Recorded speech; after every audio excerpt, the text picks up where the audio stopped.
Children struggling every day with ADHD? Scott's allergies made it hard to keep up with his friends. Allergic reactions from accidental food exposure. Moderate to severe eczema. Plaque psoriasis. Rheumatoid arthritis. Food allergies. Allergies. Seizure. Asthma. Eczema. IBS. Lupus. We are now the sickest country in the world.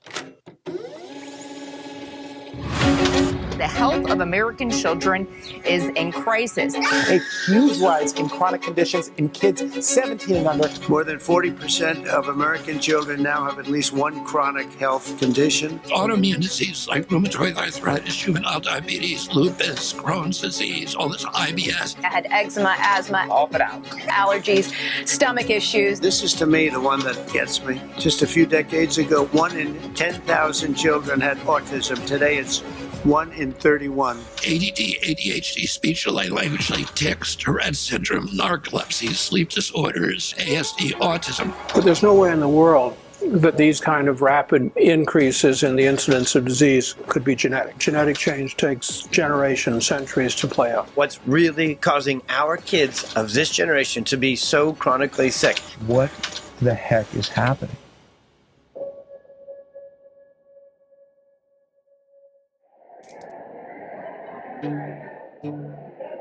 America is the sickest nation in the industrialized world.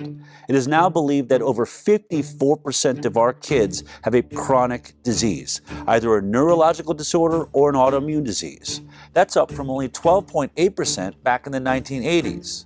In roughly 40 years, we have seen the greatest decline in human health ever recorded.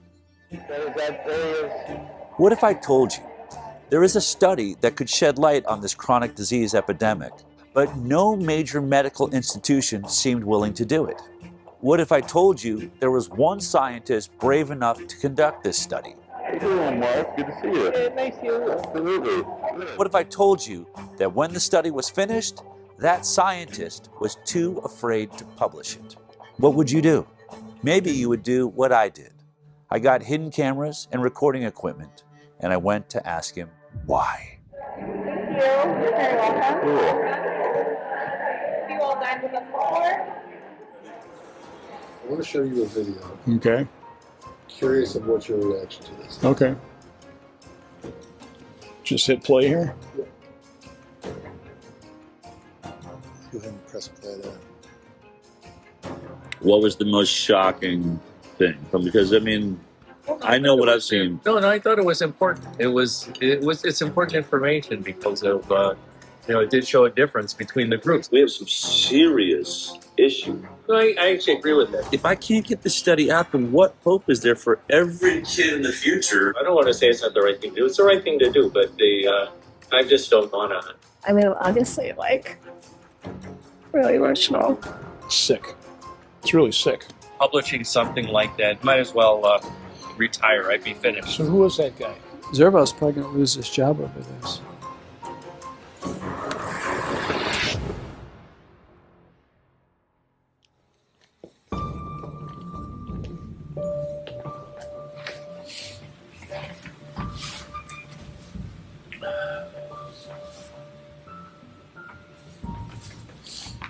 You know, I'm thinking before we get into the hidden cameras and the study and Dr. Zervos and all that, why don't we just take it all the way back to how this actually started?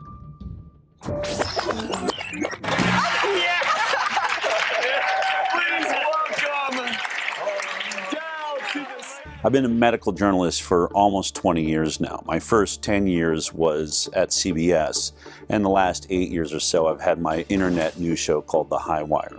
Good morning, good afternoon, good evening, wherever you are. But the biggest change in my career happened when I produced a documentary about vaccinations called Vaxxed. And at the center of that documentary was a whistleblower from the CDC named Dr. William Thompson. He came forward in 2015 and said that they were committing scientific fraud on the vaccine safety studies. Well, that film blew up and became a worldwide sensation, mostly because we got so much bad press, starting with being kicked out of the Tribeca Film Festival. The decision to run a controversial documentary about vaccines has Robert De Niro at the center of a big screen backlash. Tonight, the film festival Robert De Niro started Under Fire, a controversial new film that many are characterizing as anti-vaccine. I think the movie is something that people should see. There was a backlash which I haven't fully explored. I want to know the truth, and I'm not anti-vaccine. I want safe vaccines. Vax producer Del Bigtree says canceling the screening amounts to a suppression of the truth. I can't imagine what type of pressure came down that would make them pull a movie that they were obviously behind in the beginning. The message from the medical community is clear. This is one of those scientific questions that where science has provided an answer.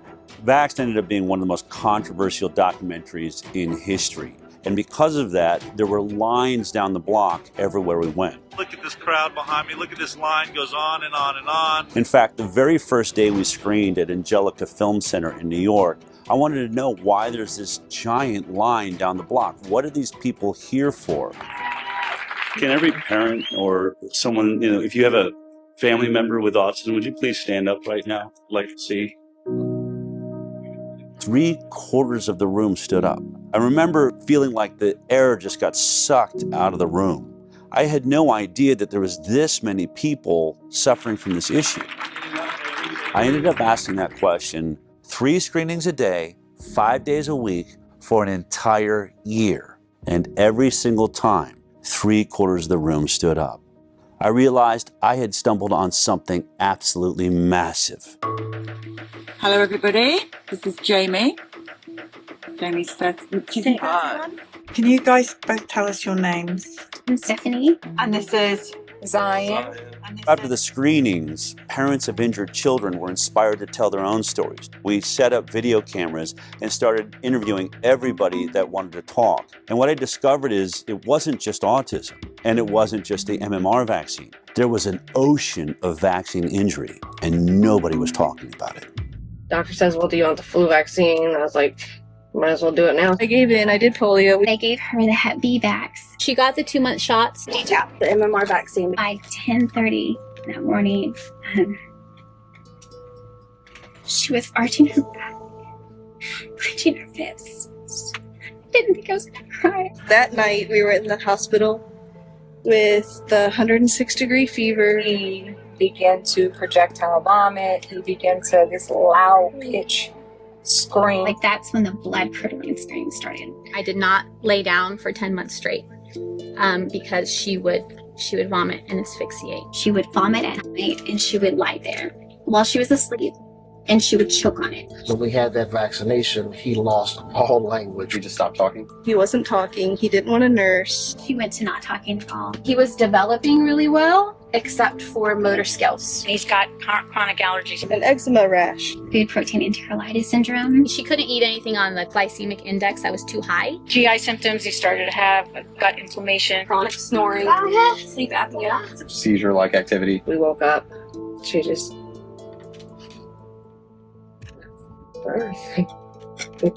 She died in your arms? Yeah.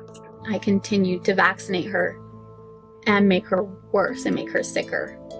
The guilt and it's so overwhelming. They killed my daughter.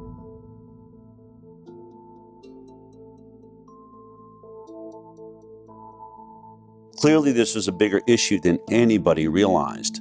But there was one particular interview that we did that really changed my perspective forever. Colton was a 13-year-old healthy, strong boy. He loved anything that has to do with an adrenaline rush. Motocross was his passion. The doctor says, hey, he's the age that you should get the HPV vaccine. I said, okay. So he was administered the vaccine. And then this is the last day he got to ride that big boy bike. And that day he came home, he was starting to feel nauseous, really sore neck.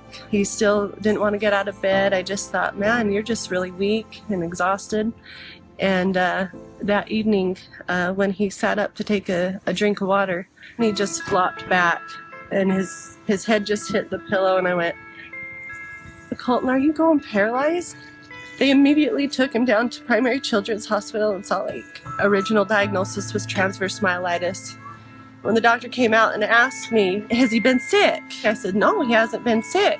He had the HPV vaccine on February 1st, and they went, oh, well, we'll be reporting that to VARS. It does suck, like, not being able to play sports anymore. Now I have to sit on the sideline, just watch everybody. You gotta do your research, like, you can't just trust a doctor anymore. Do your own ways to find out what's best for you.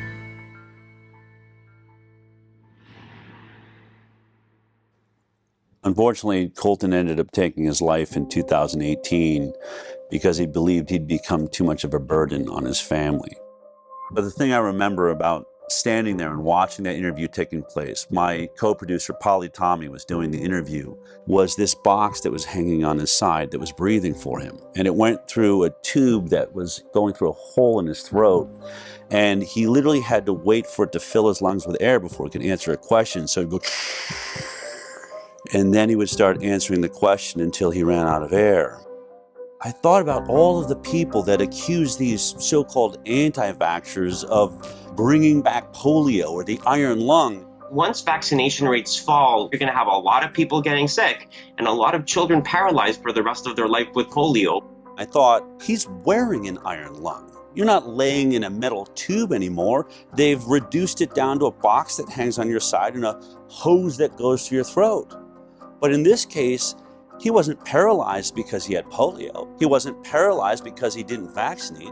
He was paralyzed by the Gardasil HPV vaccine. I chose to get my daughter vaccinated because I want her to be one less woman affected by cervical cancer. One less. Gardasil. Then I went home and started looking up all of the inserts, the warning labels that are wrapped around all of the childhood vaccines, and most of them say it right there in serious adverse events. Guillain-Barré syndrome, that's paralysis. Or transverse myelitis, paralysis.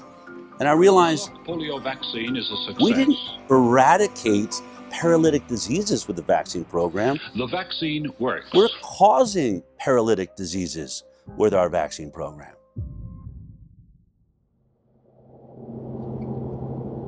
So as we travel the country, some parents would come up and say, I'm about to have a baby. I'm definitely not going to get the MMR vaccine because your movie shows that that one's dangerous. But what about the other 16 vaccines that are given in 72 doses by the time my child's 18? And I'd say, I only have anecdotal evidence from the thousands of interviews I've done that not a single childhood vaccine is safe.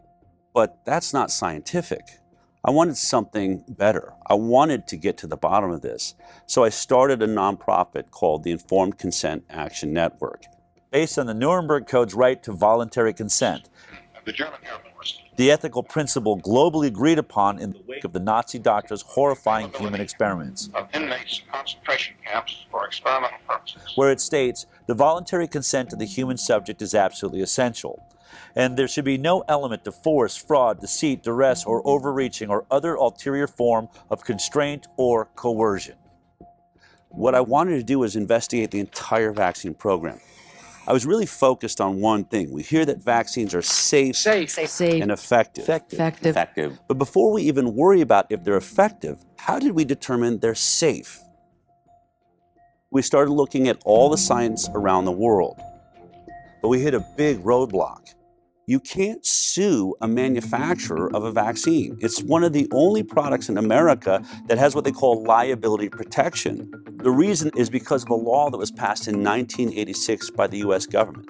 The pharmaceutical industry basically blackmailed the government. And they said, we are losing so much money from lawsuits for death and injury from our vaccines, we can't make a profit.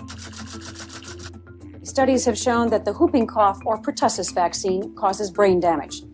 The controversy isn't really over the fact that it happens, but how often it happens. And they said, if you want us to continue making vaccines, you're going to have to take on the liability. And our government agreed to that. If you want to sue or you want to get any information outside of what's publicly known, you're going to have to sue the government. And that's when I realized I need a constitutional attorney. And I found a guy named Aaron Siri. Mr. Siri, you're not a medical doctor, are you? No, sir. And you're not an immunologist or biologist or any kind of... Or vaccinologists, no, but I depose them regularly, including the world's leading ones with regards to vaccines, and I have to make my claims based on actual evidence when I go to court with regards to vaccines. I don't get to rely on titles. Okay. He had a genius way forward. We're going to sue the government agencies, HHS, FDA, NIH, and we started winning. And what did we prove in those lawsuits? That the entire science behind vaccine safety was nothing but a complete fraud. Doctors used to listen to parents. When their parents came in and said, hey, my kid is suffering with this condition, has this issue, doctors listened to them. But when parents started coming in and saying, my kid went in and got a vaccine and then started having X issue, that's when doctors stopped listening. Hi, how you doing? We have triplets, 2 boys and a girl, Richie, Robbie, and Claire. Every day in our life was a party. Every single day they were smiling and laughing and looking at each other, engaging in each other. On June 25th, 2007, we brought them in for the pneumococcal shot. My daughter still has the mark on her leg from the shot. She was the first one to get it, and she screamed and never really stopped screaming after that. But we continued. We didn't know. We did the boys as well. By noon, Claire shut completely off. It was as if she was blind and deaf, and all she did at that moment was stare at the ceiling fan. So that was at noon. We had the shot at 10 a.m. 2 o'clock, we watched Richie shut off. They lost all their reflexes. I'm an educational audiologist. I actually did the test for the stapedial reflex, which is a little muscle in the middle ear, just to see if a muscle they can't control was still working, and it didn't. The stapedial reflex dampens sound, so your ears don't hurt from a really loud sound, and both of them had no stapedial reflex. They stopped blinking, stopped yawning, stopped coughing, stopped sneezing. The worst is when we saw the final one shut down. We were told it was genetic, and then we were told by geneticists that there's no possible way 3 children would shut off on the same day. So we had severe autism spectrum disorder for all 3 kids entering kindergarten. We have spent hundreds of thousands of dollars trying to recover them. The only person that we got back is Robbie, the one that was last to shut off. Richie can only say single, maybe 2 words together. Claire is still completely nonverbal, not potty trained, and Robbie is approaching grade level, but severe OCD. Let me tell you what a day in our life is. So you got, say, a 6 or 7 or 8 year old child who's not potty trained. And at 2 or 3 or 4 o'clock in the morning, they fill their diaper. Well, you assume that's pretty uncomfortable, so they take it off. Pretty soon it's all over them. It's all over the bed. In short order, it's all over me. It's all over her. Mm-hmm. I'm snapping at her. She's snapping at me. We're both snapping at the kid, who is the only innocent party in the whole scenario. And the one thing that's conspicuously absent from that scenario is anybody who told you that shot was safe. They're all asleep in their bed. They haven't got a problem in the world. This one story of Richie, Robbie, and Claire puts an end to any discussion that autism is only caused by genetics. There is no genetic explanation that would turn 3 brothers and sisters off on the exact same day. What you should do when there are widespread complaints that a product is causing a given harm is you should study it. Vaccines should be tested like other medicines. They should be safety tested. And unfortunately, vaccines are not safety tested. Of the 72 vaccine doses now mandated, essentially mandated, they're recommended, but they're really mandated, for American children, none of them, not one, has ever been subject to a pre-licensing placebo-controlled trial. Health and Human Services Secretary Robert Kennedy Jr. has been torn apart by mainstream media for saying that there's no placebo trials being done for vaccines. But he's right. It's exactly what we found in our lawsuits against the government. Not a single childhood vaccine is going through a double-blind, randomized, placebo-controlled trial prior to licensure. That's the gold standard of safety testing for all pharmaceutical products, but is being skipped for vaccines. In case you forgot how a double-blind, placebo-based trial worked as we discussed it back in high school science class, let me remind you. We break up a group of kids into two groups. One group is going to get the vaccine. The other group is going to get a placebo, which is a product that has no effect on the human body. When it comes to an injectable like vaccines, that is a saline injection. Then it's called double-blinded because both the scientists and the patients are blinded from knowing which one they got. Did they get the vaccine or did they get the placebo? This is so that the scientists will not manipulate the study in favor of the pharmaceutical industry that will stand to make a lot of money if this vaccine proves to be safe. Then we track these two groups for 2 to 5 years, sometimes as long as 10 years for a lot of drugs. And at the end of that study, we unblind both the patient and the scientist. So we look at both groups, the vaccinated and the placebo group, and we compare their health outcomes. Who had more cancer? Who had more diabetes or ADD, ADHD or autism or Tourette's or lupus or multiple sclerosis? All of these things that are currently skyrocketing in the United States of America. And if, when you compare them, they both turn out the same, there's the same amount of issues in the vaccinated group as is in the placebo group, then you know it's safe. You've established what we call a safety baseline.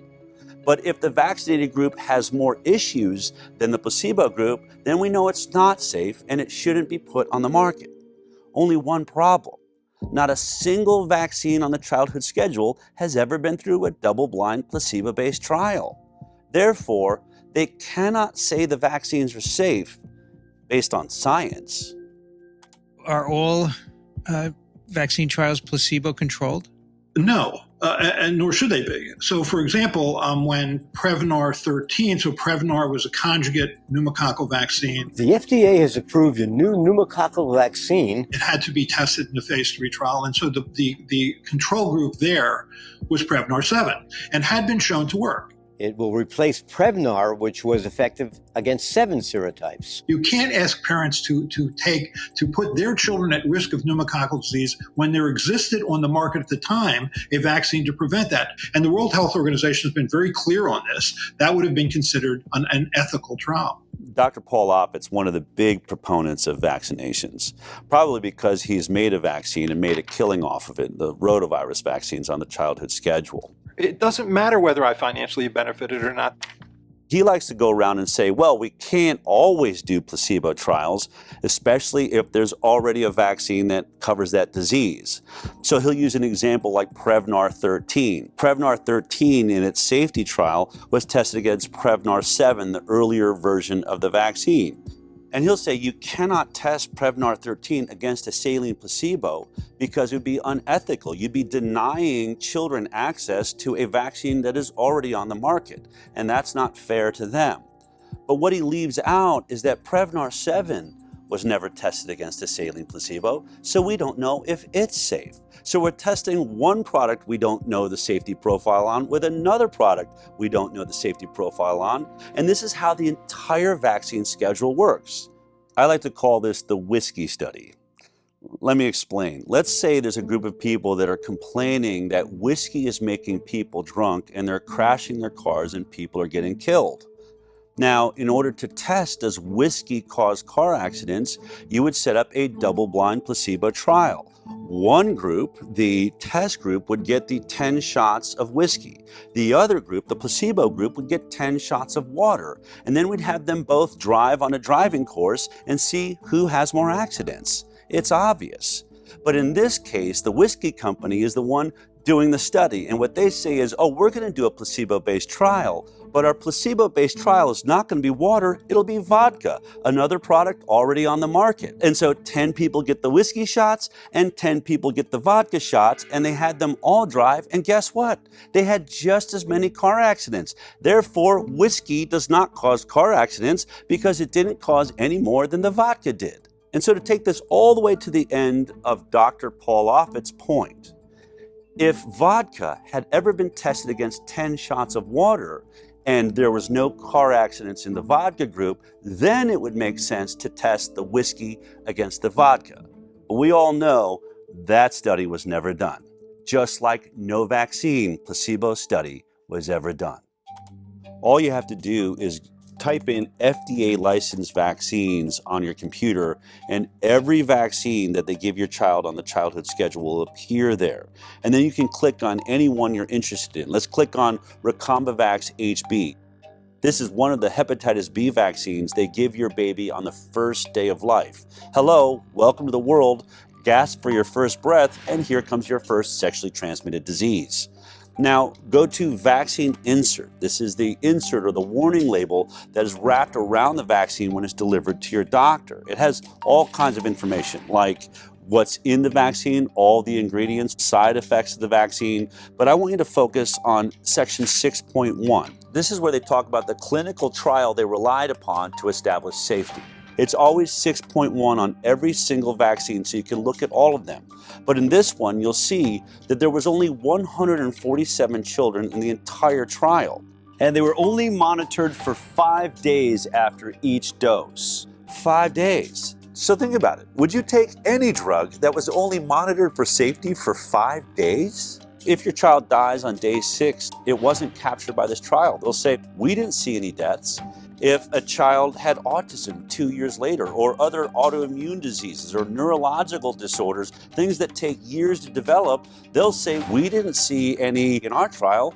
This is why every drug we take goes through a multi-year safety trial. Most of your issues are going to take years to develop, and if your study isn't that long, you'll never, ever see them. We had an interesting opportunity to talk about this with Dr. Stanley Plotkin, who's considered to be the reigning godfather of our vaccine program. Dr. Stan Plotkin. Dr. Plotkin. Virtually every country in the world is affected by his vaccines. Like the rubella vaccine, the rotavirus vaccine, rabies. He trained just a generation of scientists, including myself, to think like he thinks. He developed the standard textbook for vaccines in 1988. Bill Gates calls his book the Bible for vaccinologists. I hope it's more accurate than the Bible. In 2018, our attorney, Aaron Siri, had the opportunity to depose under oath Dr. Stanley Plotkin, and he asked him this exact question. Is a 5-day safety trial long enough to capture all of the side effects that people are complaining about from the hepatitis B vaccine? Dr. Plotkin, this is the product, the manufacturer insert for Vaxxed HB, correct? Yes. And the clinical trial experience would be found in section 6.1, correct? Correct? Dr. Plotkin? Yes. Okay. In section 6.1, when you look at the clinical trials that were done pre-licensure for Vaxxed HB, how long does it say that safety was monitored after each dose? Let's see.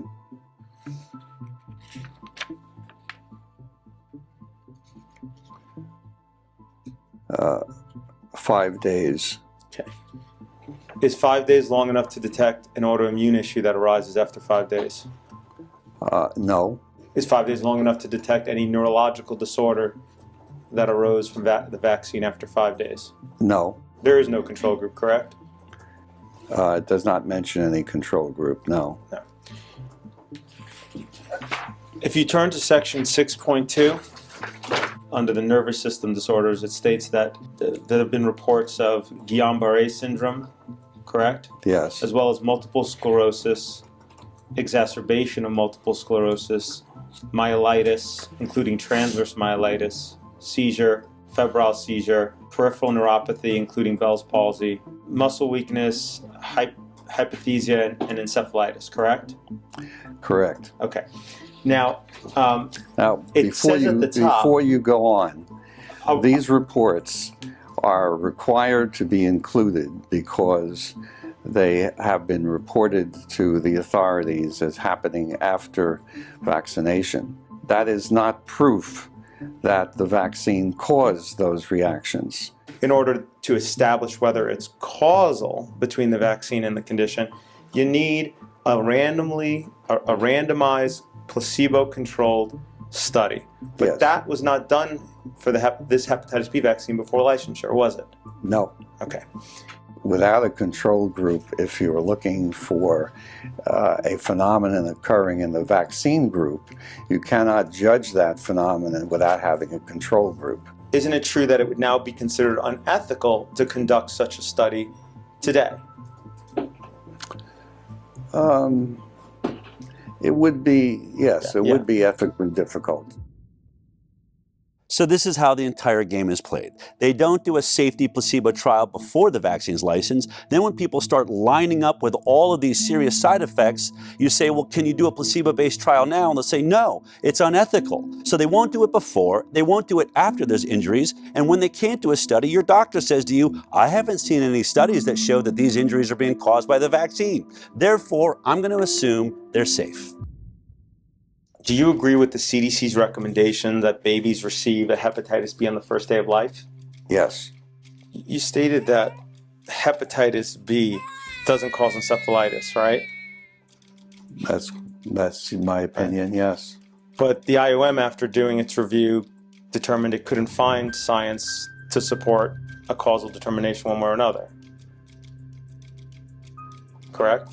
Yes. But that means that they don't have evidence for the supposition. That it either causes or doesn't cause. Right. They don't know. They don't know because there aren't enough data. In the absence of data, my conclusion is that there's no proof that causation exists. So if there's no data to show that it causes or it doesn't cause, yes. Your supposition, is that I understand correctly? Yes. Is that it doesn't cause it? That there's no proof that it does. Okay, that's different than saying it doesn't cause it, correct? Correct. So let's be clear. Vaccine safety is not based on science and data. It's based on an assumption of safety.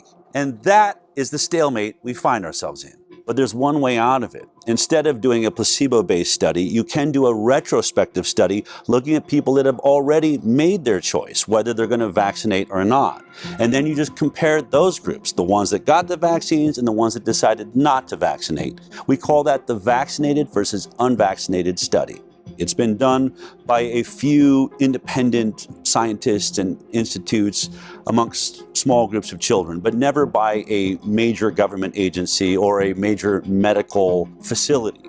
The reason this study is important, I think, is illustrated by a study that was done in Guinea-Bissau, Africa, by a man named Dr. Peter Abe. He's one of the lead experts, he's pro-vaccine, and he develops vaccine programs for the third world. He had a DTP vaccine program he'd run 30 years ago in Guinea-Bissau, Africa, and recognized 30 years later, you know what, only half the children in the country got that vaccine and the other half didn't. I could do a perfect comparative study between the vaccinated and the unvaccinated. And when he did that study, the results blew his mind. This is about vaccines. And I think it's important to recognize that no routine vaccine was tested for overall effect on mortality in randomized trials before being introduced. I guess most of you think that we know what our vaccines are doing. We don't. The program we are talking about at the time, the vaccine program, was introduced sort of in the late 70s after the success with the eradication of smallpox. WHO made sort of the first immunization program for the low-income countries. What comes out here, you had 2.3 times higher mortality if you are DTP vaccinated. And that is the most commonly used vaccine in the world. So the whooping cough vaccine or pertussis vaccine was associated with twofold higher mortality. You can have a vaccine which is fully protective against a specific disease, but associated with higher mortality. How is that possible? After looking at this study, it was clear that the vaccine did protect against the diseases they were vaccinated for. The kids didn't die of diphtheria, tetanus, and pertussis. Only one problem. Once they looked at it, they were dying at 5 times the rate of all of these other issues. So it was clear that though it was protecting against these diseases, it was weakening their immune systems to all sorts of other problems. One of the other scientists on this study did a TED Talk on this. In spite of being protected against 3 deadly diseases, the introduction of DTP was associated with increased overall mortality. Children who received DTP vaccine had 5 times higher risk of dying than those who didn't. And this is just one example of many studies now done of DTP vaccine, and they all show the same. DTP vaccinated children have higher mortality than those who didn't get DTP. So it appears that DTP vaccine has negative non-specific effects. The protection against the 3 deadly diseases comes at a very high price, namely increased risk of dying. So, with the best of intentions, the use of DTP vaccine may kill more children than it saves. I know these results are extremely uncomfortable, and most people, including myself, just wish they weren't true. But this is what the data tells us. That was just a study of one vaccine in a group of children. What if you studied children that were receiving not one vaccine, but between 72 and 100 vaccines by the time they're 18? Of course, I'm talking about the most vaccinated nation in the world, the United States of America. Our federal health authorities actually paid the Institute of Medicine to look at the safety of the vaccine schedule as a whole. And the Institute of Medicine, after conducting that review, came back with a report in 2013. The report said no studies have compared the differences in health outcomes between entirely unimmunized populations of children and fully immunized children. It's the CDC's responsibility to do those studies, and they've been ordered again and again and again to do them, and they have refused. But the Institute of Medicine has looked at the vaccine schedule and said in their 2011 report, there are over 150 injuries that are likely to be associated with vaccines that have never been studied. Well, what did the CDC do after the Institute of Medicine issued that report? Instead of doing the study, they ended up doing a study on how to do a vax versus unvaxxed study. It went and it paid a whole lot of money to issue a white paper on how to conduct that study comparing vaccinated versus unvaccinated kids. That white paper came out in 2015. Now, here we are in 2025, 10 years later. They've still never published that study. Now, have they never done the study? I can't tell you. This is information that vaccine safety advocates want and have been asking for a long time. And I'm not sure why it hasn't been done. This simple study would shut up every anti-vaxxer forever. I have to believe that they have done this study every way they possibly can, and they can't seem to figure out how to make it look like the vaccinated are healthier. But that's just my opinion, based on several other studies I've seen that did compare vaccinated to unvaccinated, but mainstream medicine says, well, the cohort was too small, or they poke holes in it saying it wasn't done by a major medical institution. So if we're ever going to get a vax versus unvaccinated study that people believe in, it's going to have to be done by highly credited scientists at a major medical institution who has a database big enough to do a thorough, robust investigation comparing the vaccinated to the unvaccinated. As fate would have it, Dell met the head of infectious disease at Henry Ford Health System, Marcus Servos.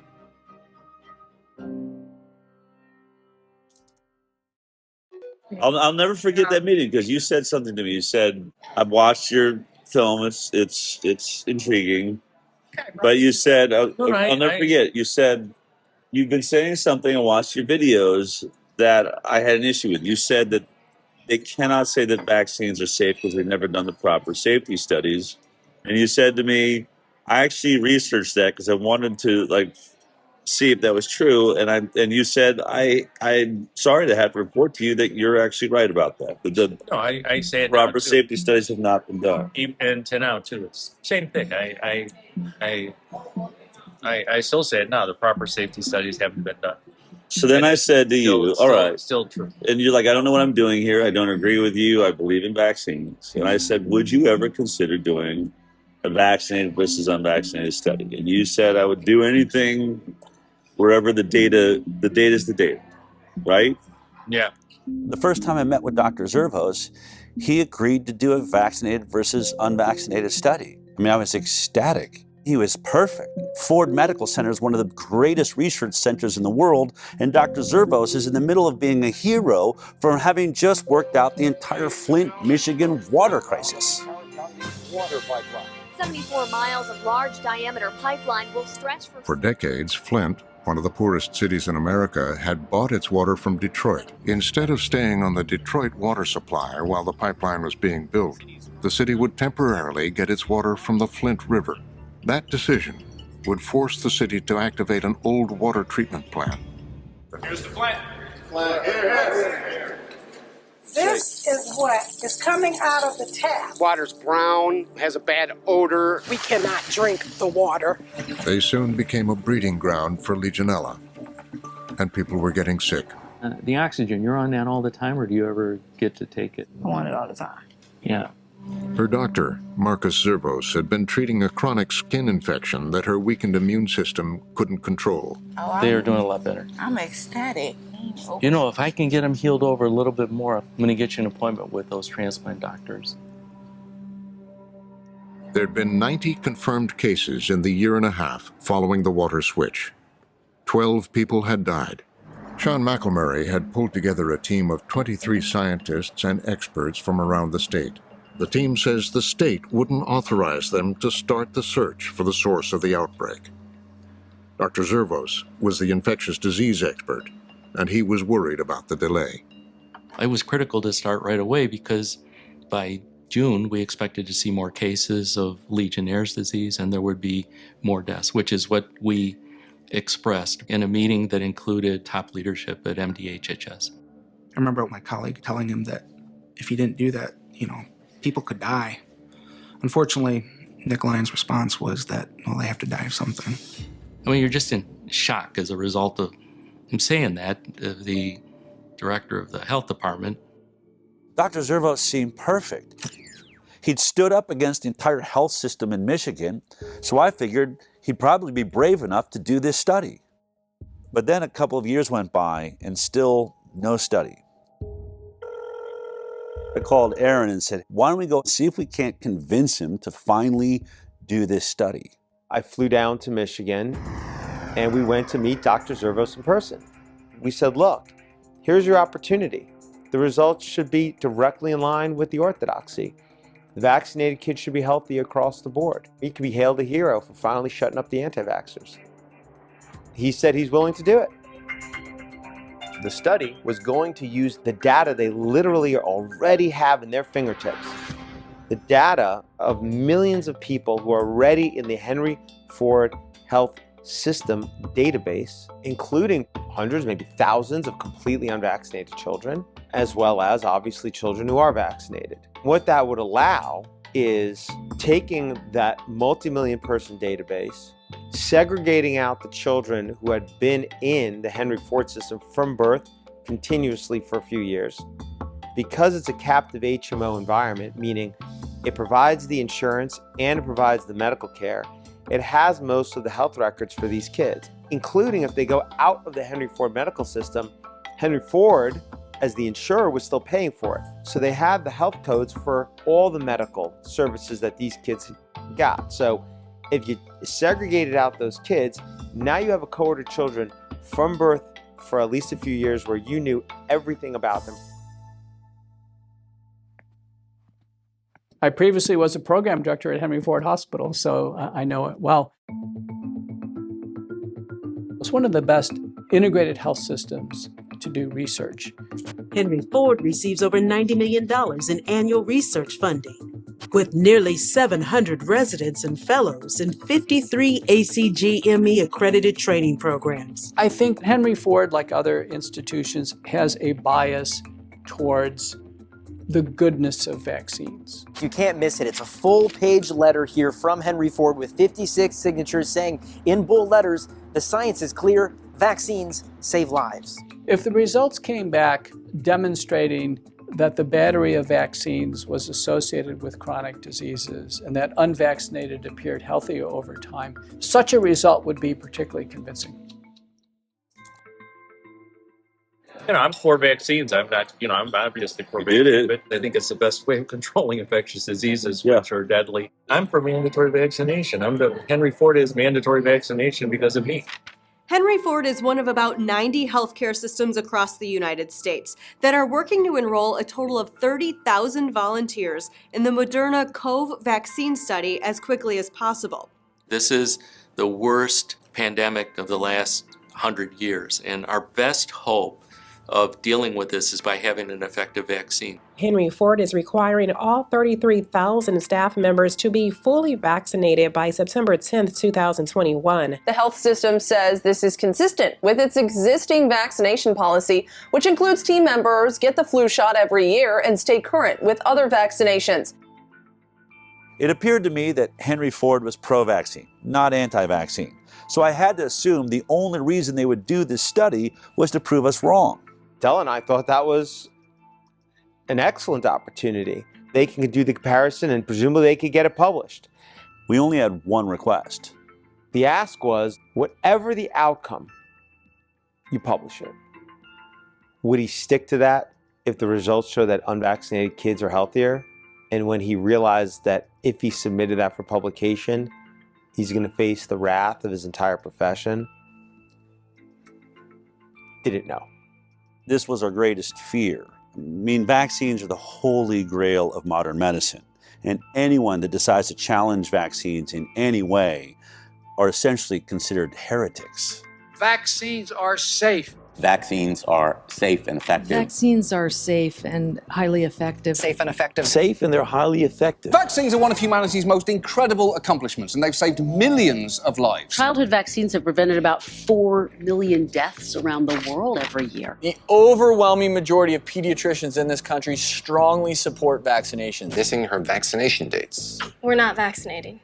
The schedule as it's currently recommended is well tested. We've studied them in so many millions of children. Billions of people. Decades of extensive peer-reviewed scientific studies. Centuries of science. The science is pretty settled. Settled for many years now. This idea that we're taking too many vaccines, there's really no science to back that up. The scientific community publishes paper after paper after paper. There is nothing to see. There's nothing to see. I will not stand here and let conspiracy theories distract from real solutions.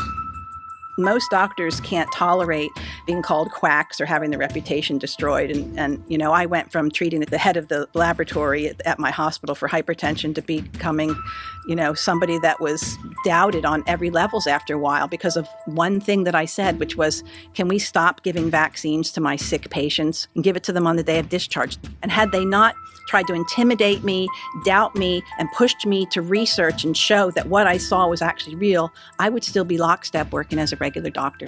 The Florida Department of Health, in partnership with the governor, is going to be working to end all vaccine mandates in Florida law.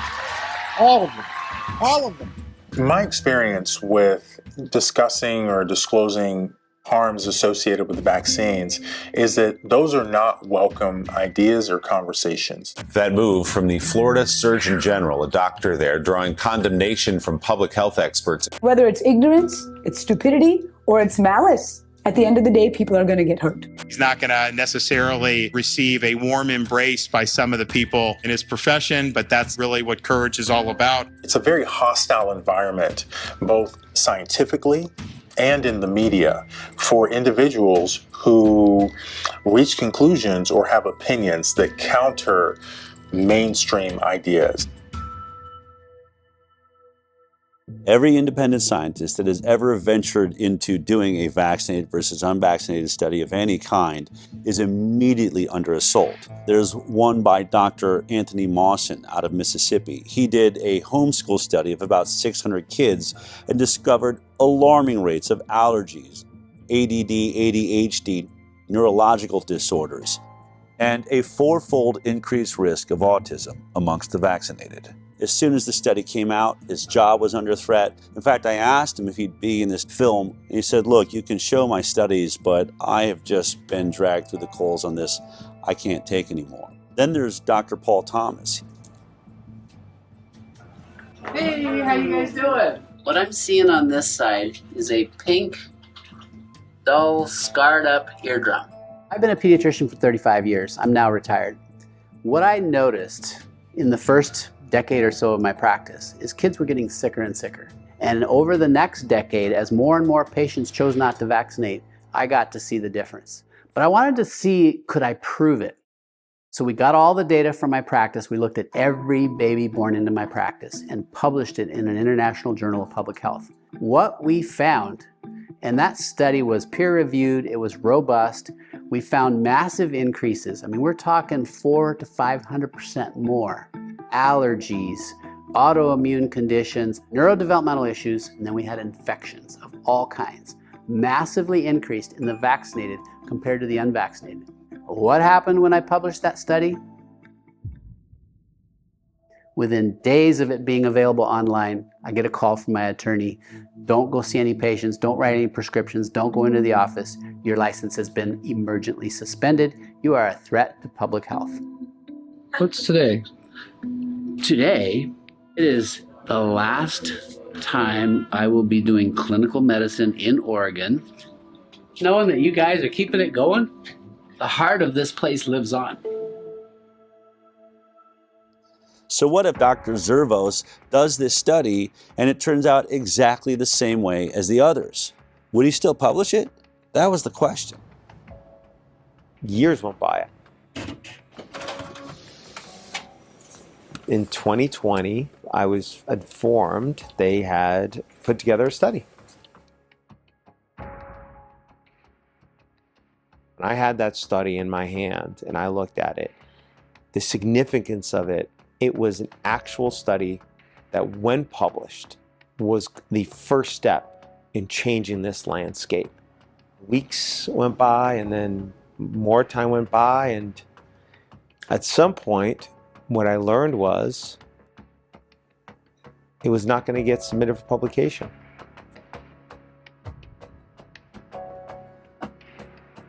Aaron called me and said they finished the study. Only one problem. They're not going to publish it. I mean, it was everything we were afraid of. I called Dr. Zervos and I said, can I fly out and meet you for dinner? And he agreed. I wanted to look Zervos in the eyes and ask him, what's so damning in this study that you're afraid to publish it? I wanted to know what was in this study. I hadn't seen it. I also imagined there's got to be a way to talk him into publishing this study. But one thing was for sure. This was my last chance. I'm going to bring hidden cameras and recording equipment so that no matter what happens at this dinner, I can prove it happened. What do you think about the study you guys have done? It's important information because of, it did show a difference between the groups. I don't know how to. Oh, she got it. How to explain? Here it comes. I don't know how to explain it, but it's important. It was an important finding. The study was for what. Do you find any flaws in the study? I mean, is there a way they could do the study? You can do the study better with what's there. Not that I know. Not No. that I know.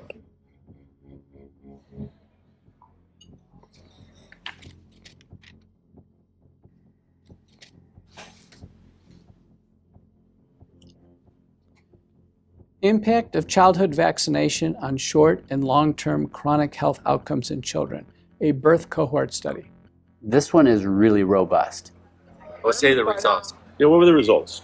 The CDC put out a white paper on how you would look at vaccinated versus unvaccinated, and we followed it to a T. I agree with that. No. Do you agree with that? We 100% did. We looked at this every other way and sideways. I think this is a devastating commentary on our public health interventions, because if this is true, we are systematically making kids sick, and not just a little bit sick, very sick. Publishing something like that, I might as well retire. I'd be finished. I mean, I'm just curious. What in this data makes you think it will be as catastrophic to your career as you think? What was he so afraid of? The study was a bombshell. 18,468 subjects, 1,957 of them were fully unvaccinated. When comparing the health outcomes of the vaccinated versus the unvaccinated, they found an increased risk in the vaccinated of several chronic health conditions. The vaccinated subjects were over 4 times more likely to have an asthma diagnosis. 4.29 times in the adjusted. And that seems, I've looked at a lot of studies, that's 3.26 to 5.65. They also found 3 times the risk for atopic diseases, which is kind of a subset of allergic diseases. They found almost 6 times risk for autoimmune disease. The autoimmune diseases this paper looked at include thrombocytopenic purpura, rheumatoid arthritis, SLE, systemic lupus erythematosus, MS, multiple sclerosis, and Guillain-Barré syndrome. They mentioned there are over 80 different autoimmune diseases, and what their data showed for autoimmunity, 6 times increase in those who got vaccines when compared to the unvaccinated. Which is staggering, because autoimmune disorders really represent significant morbidity and health costs and suffering, accrued over a lifetime. Neurodevelopmental disorders. What kind of numbers are we talking about? Do you remember? 5.5 times risk for neurodevelopmental disorders. We know that the immune system is intimately connected with both brain development and brain functioning. And so when the immune system gets triggered by illness, potentially by vaccination, you can get neuropsychiatric symptoms, presumably related to brain inflammation and immune processes in the brain. 2.92 times the amount of motor disabilities, 4.47 times the amount of speech disorders in the vaccinated compared to the unvaccinated. 3 times the rate of developmental delay. They found the same things I found related to allergy and autoimmunity. Also, 6 times more acute and chronic ear infections. Interestingly, there were several health conditions where they couldn't even do this analysis because there were none in the unvaccinated group. The way that the mathematical formulas work, you can't have a 0 in any one group and be able to compare risk. For example, there were 262 children who had ADHD in the vaccinated group. Amongst the unvaccinated group, there were 0 cases of ADHD. 0. These ones are just mind-boggling. These conditions were not found at all in almost 2,000 unvaccinated kids. 0 brain dysfunction, 0 diabetes, 0 behavioral problems, 0 learning disabilities, 0 intellectual disabilities, 0 tics, and 0 other psychological disabilities in the unvaccinated.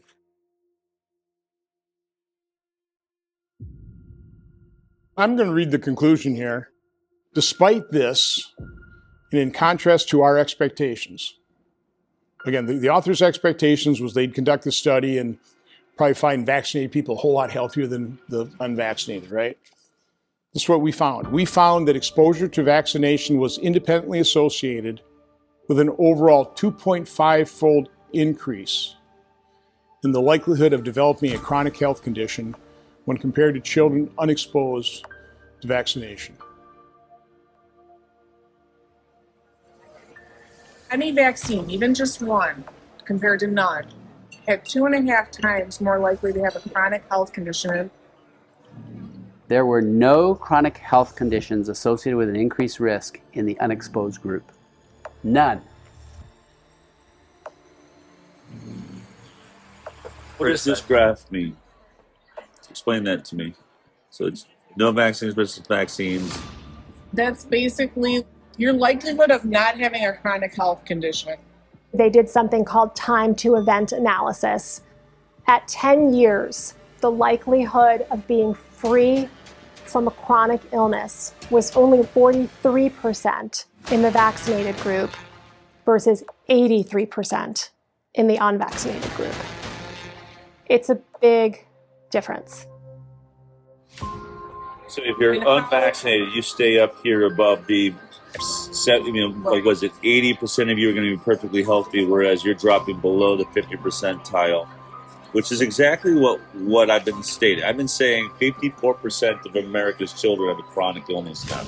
It's right there. And that's basically what that's showing. 10 years follow-up, 57% of the vaccinated had a chronic health condition in just 10 years. That should shock everyone. Let's remember, the entire conversation of the moment in America is the fact that 54% of our children are chronically ill. And here we are looking at the study, and it's almost exactly those numbers.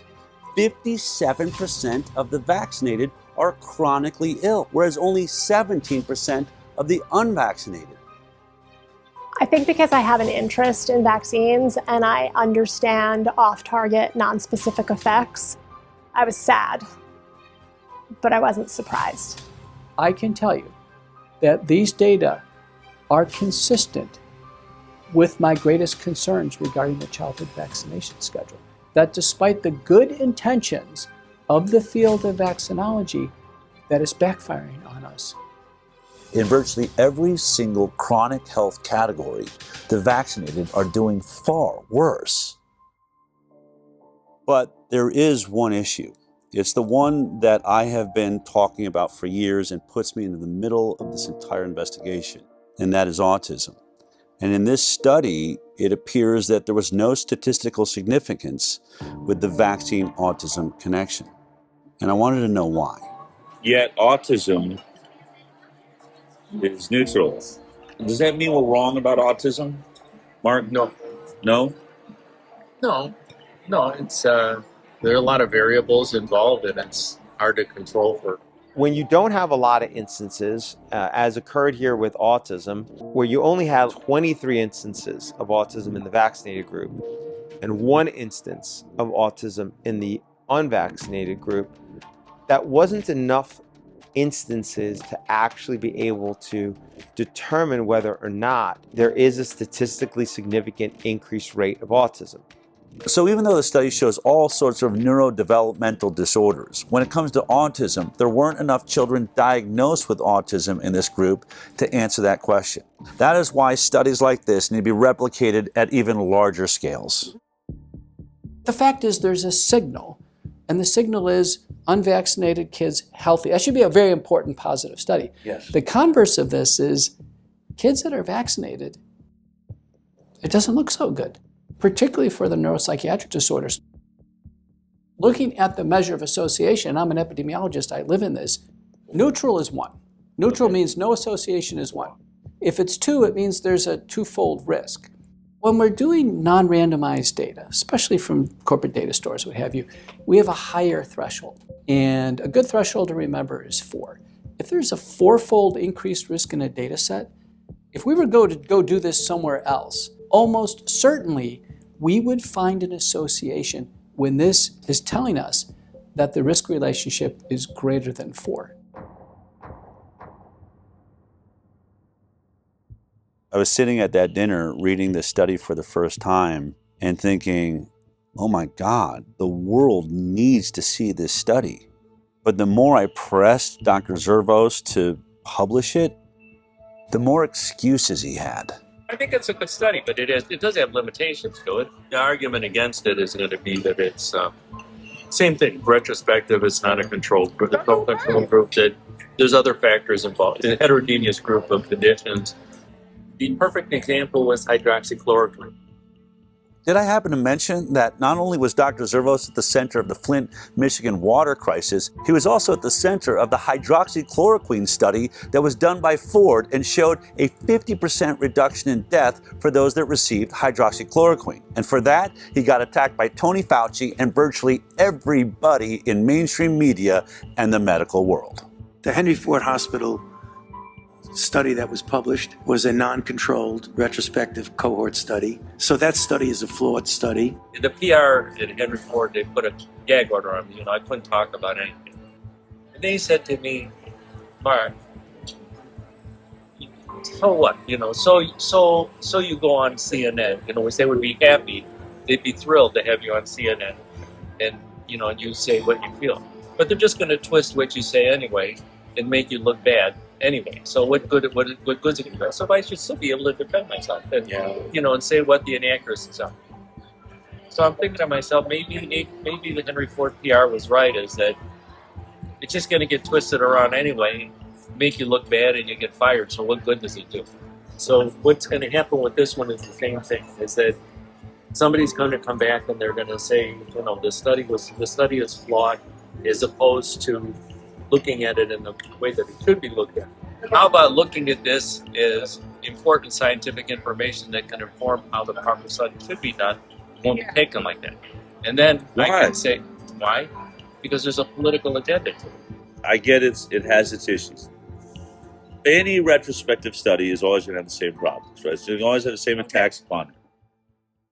There are limitations to retrospective studies. That's the reason why we like to do randomized clinical trials when we can, because they don't have the same limitations. The major one that you have to worry about with retrospective studies is things that are different between the groups that you're comparing that you're unable to account for. If you want a flawless study, do a placebo-controlled trial. Any retrospective study is going to have flaws in it. But in this study, they made a point to address many of the flaws that they found themselves. If someone were critical of the study, I think issues that a researcher might raise would be things like the different lengths of follow-up for the groups between the children who received no vaccines and the children who received vaccines. The authors actually did do a sensitivity analysis where they limited the analysis to children who had at least a certain amount of follow-up. When they limited the follow-up time for both the vaccinated and the unvaccinated to 1 year, it's still 2.75 times higher rate of chronic disease in the vaccinated. And when they limited it to 3 years, it's 3.38 times the rate of chronic disease in the vaccinated. And when they limit it to 5 years, it's 4 times greater. So no matter what they did to limit the follow-up time, the results of the study didn't change. The results indicate that the different follow-up period really did not have a substantial effect on the research question that they were probing. Another concern is that there are just big differences in how likely the children who received no vaccines were to seek health care compared to the children who received vaccines. So in other words, could the differences we're finding in the study just be due to the fact that these kids were being seen less often, and so they're getting fewer diagnoses? To try and address this, they limited the population of children who didn't receive any vaccines to children who at least had some number of medical visits. And even in that sensitivity analysis, the main findings persisted.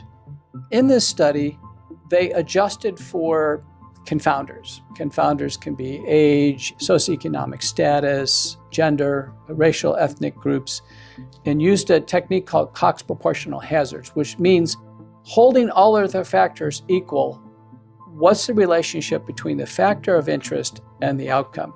Even after they were adjusted for, the effect of these characteristics was actually pretty small. I actually expected that those adjustments would have a really powerful effect, but they actually didn't. And when you do a lot of sensitivity analysis and what you're seeing doesn't change much, that can be reassuring. The authors did a good job with the information that they had. I have seen studies on vaccines published in good journals that are much weaker in quality.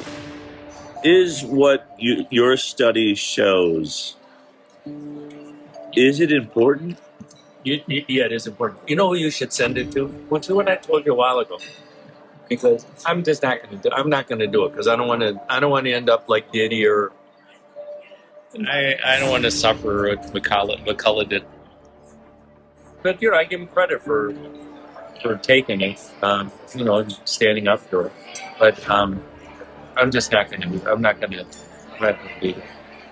In any other climate, in a regular climate, you would have put this study out just as it is, right? If we weren't in this world of censorship, I'd put it out just how it is. You would. I put it out just how it is. Yeah.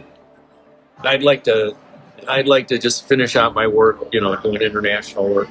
Part of my reluctance to do anything is that nothing is going to come out of it other than me losing my job, which I'd rather not see happen. I'm open to it. We're here because I fully respect you, and I recognize the danger of. I said to you, if you do this study, I'm going to repeat it because I remember. I said, if you do the study, you're going to come under fire. You said, I don't care about that. I'm all about the data, and I'm about to retire anyway. That's literally what you said.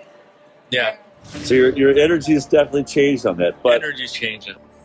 let me put it this way. I put my whole career on the line because I saw an issue. Because what? I saw an issue that is affecting the children of America and the world. We have a serious growing problem of autoimmune disease, chronic illness. I'm not saying that vaccines are the only cause, but I'm saying this program needs some serious work. We had much better health when we were getting 10, 20 vaccines. At 54 shots with 72 doses, it is clear we are not making our children healthier. They're going the wrong direction. If there's a way to do this program better, which I believe, I've never said I'm trying to eradicate vaccines from the planet, but we are at an autism rate now of, 1 in 26, 28? We have some serious issues. No, I actually agree with that. Is there a different way we could be doing it? Right, but how do we get there if I finally, what are the odds? I find someone like you that has got the clout. If I can't get the study out, then what hope is there for every kid in the future? I can't do shit for them. Unless there's a change in leadership, nothing is going to happen. Publishing one study like this one is not gonna. It's not gonna. It's actually the right thing to do. I don't want to say it's not the right thing to do. It's the right thing to do, but I just don't want to. And I don't want to say I have enough problems, but I've got enough things like that I'm already dealing with. I don't want another one. Hold on. I just want to say this. This is the Galileo moment. I believe this changes more lives than anything there is. If we can fix this vaccine program, it doesn't just change millions of children's lives here in America, it changes worldwide. You'll be the father of the change in the system. That's historic. And I want to work with you to do that. This is why we're here. Yeah. No, I see what you're saying. We have an ability to do something that no one ever dreams possible. If it's not you, then who? For some reason, Cameron always comes towards me. No, I can't handle it. I really can't. I'm not a good person. I can't handle it. I'm not a good person, but I'm just not going to do it. I'm not going to be it. Because I've got other stuff to worry about.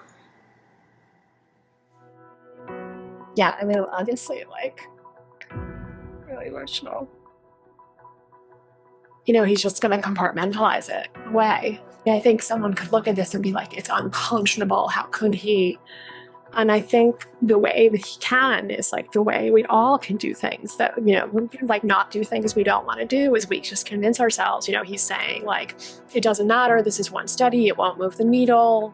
It's too much for me. I can't. And, maybe he's right. Maybe it is too much for him. It's very important the study sees the light of day. In the scientific literature, and for the advancement of science, we must have balance. There are always pros and cons to everything. And when we have a deep-seated religious bias in favor of vaccines, we've lost balance. And when we lose balance, the entire scientific enterprise goes off track. And when that happens, large populations are harmed. I cannot help but ask myself the question, how many children will suffer a chronic illness that they maybe wouldn't have to suffer had this information been out there? I treat a lot of kids with neurodevelopmental disability and neuropsychiatric illness, and their lives and their families' lives are hell. And I know so many parents who suffer all kinds of guilt. The parents who've had adverse reactions or who've witnessed neurodevelopmental regression in connection with vaccination, they are devastated. I've had so many mothers say to me, my child is like this because of me. At my hand, I did this to them. I think we are absolutely destroying our future by destroying the overall health of our most precious asset, our children. We need to know if this is true. We are morally and ethically obligated to replicate this study again and again and again and find out if this is accurate and if this is true. We have to. The fact that this study hasn't been peer-reviewed and hasn't been published is extremely concerning. It's important knowledge, and other healthcare systems really do need to replicate the analysis. This question really does need to be probed. It's a very important research question.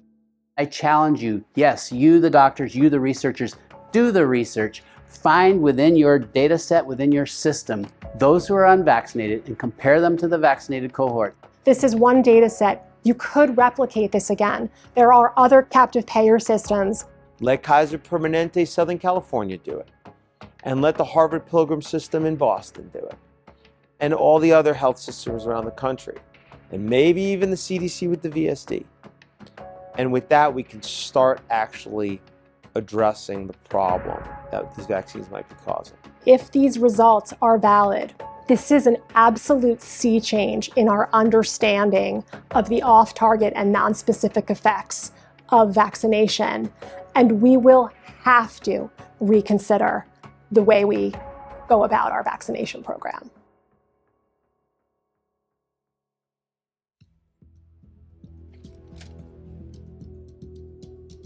This is a cease and desist letter we received from the attorneys for Henry Ford Health. This letter leads me to believe that they really don't want us to release this film.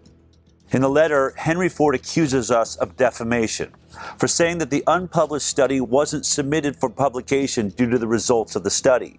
They assert that the reason the study was never submitted for publication was, quote, due to significant and serious flaws in its data and methodology, and because it did not come close to meeting the rigorous scientific standards Henry Ford Health and its researchers demand. But we just heard from Dr. Marcus Zervos, the lead author on this unpublished study and a world-leading expert on infectious disease at Henry Ford. He told me he believed the study was a good study and he would publish it just as it is. Only one problem. If he does publish it, he believes it would be the end of his career. He'd be finished. Not my words, but his. Now, even if Dr. Zervos stands by his study, does that mean it's a perfect study? Of course not. Can we say that the Henry Ford study proves that vaccines are causing the chronic disease epidemic? No, we cannot. A retrospective study does not prove causation. What we can say is that we believe it is showing a signal, a red flag waved in the air by the scientific method. Houston, there may be a real problem here. Now, this concern is heightened by the fact that this unpublished study does not stand alone. It's not an anomaly. It now stands with several other studies that have all shown similar signals. So there will certainly be attacks on the limitations of this study, which can be found in most retrospective studies, and we acknowledge those limitations. But the only way to really refute it is to do your own vaccinated versus unvaccinated study and prove us wrong. That's what I believe Dr. Zervos attempted to do and failed. But as parents watching this film right now, you have to ask yourself a very important question. Why hasn't a single health agency or major medical institution in the world been able to produce one single vaccinated versus completely unvaccinated study that shows that the vaccinated children are healthier? Wasn't that the entire purpose of the vaccine program? To make our children healthier? And although this may be an inconvenient study for anyone who said that the vaccine program was safe, there is a bright side. In every one of these studies so far, there is a group of children who are thriving, who aren't suffering from many of the ailments that plague America's children, who have barely any cases of neurodevelopmental disorders or autoimmune disease. They are living in a world that is flourishing with health because their parents went in a different direction. You now have even more data.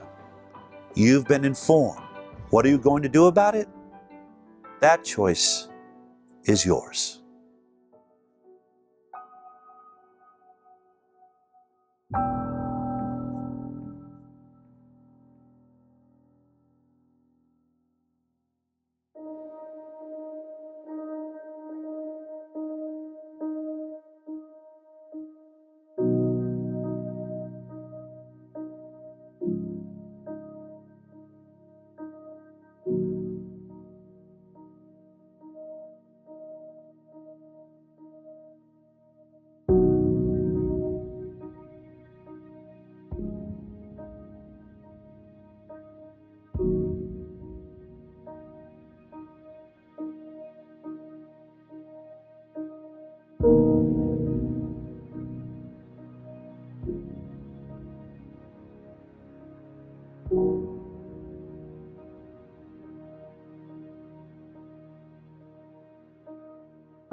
you.